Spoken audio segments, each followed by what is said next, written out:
কোটা সংস্কার এবং বৈষম্য বিরোধী ছাত্রদের দাবিকে আন্দোলনকে দমন করার জন্য কয়েকজন অভিনয় শিল্পী তারাও একটি গ্রুপ তৈরি করেছিল, যে গ্রুপের কিছু স্ক্রিনশট ভাইরাল হয়েছে সামাজিক যোগাযোগ মাধ্যমে, যার মাস্টার মাইন্ড ছিল সাবেক তথ্য প্রতিমন্ত্রী আরাফাত, নায়ক ফেরদৌস, তানভীর সুইটি, অরুণা বিশ্বাস এবং নায়িকা সুহানা সাবা।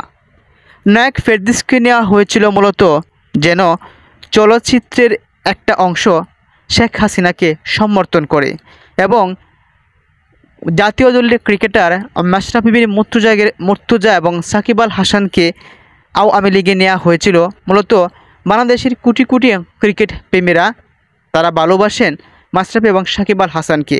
তারা চেয়েছিল শেখ হাসিনা ক্ষমতায় থাকার জন্য তারা যেন একটা অংশ এবং বিনোদনে একটা অংশ তারা যেন কখনো শেখ হাসিনার বিরোধিতা না করে।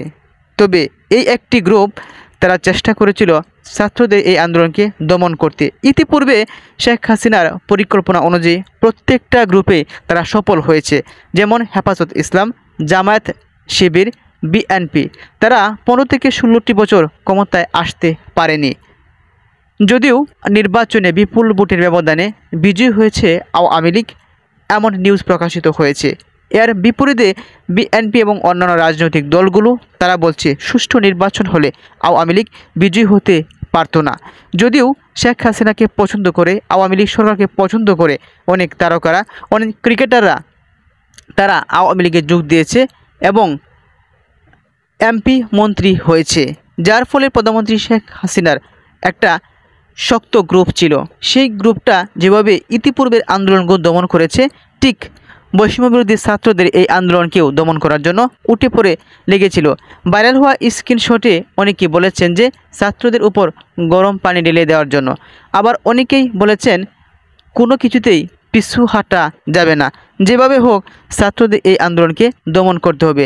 এমনটা পরিকল্পনা করেছিল প্রধানমন্ত্রী শেখ হাসিনাও। যখন তিনি দমন করতে পারলেন না ছাত্রদের এই আন্দোলন, তখন তিনি 93% সাধারণ নিয়োগ হবে এমনটা ঘোষণা করেছেন। তারপর তিনি 6 জন সমন্বয়কে যারা আন্দোলন করেছিল তাদেরকে ডিবি কার্যালয়ে নিয়ে গ্রেপ্তার করে নানা হুমকি দুমকি আন্দোলন যেন না করা হয় এমন ঘোষণা দেওয়ানো হয়েছে। যদিও সাধারণ ছাত্র জনতা তারা থেমে থাকেনি, 6 সমন্বয়কে আটক করার পরও তারা মাঠ পর্যায়ে সক্রিয় ছিল।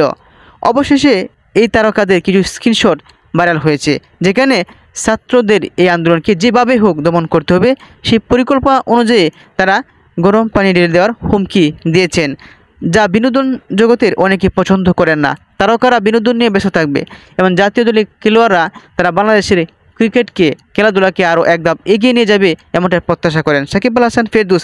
তাদের এই কর্মকাণ্ডকে সাধারণ জনতা এবং ছাত্র জনতা একদিকে সমর্থন করলেও অপরদিকে সমর্থন করতে পারেননি এখন পর্যন্ত।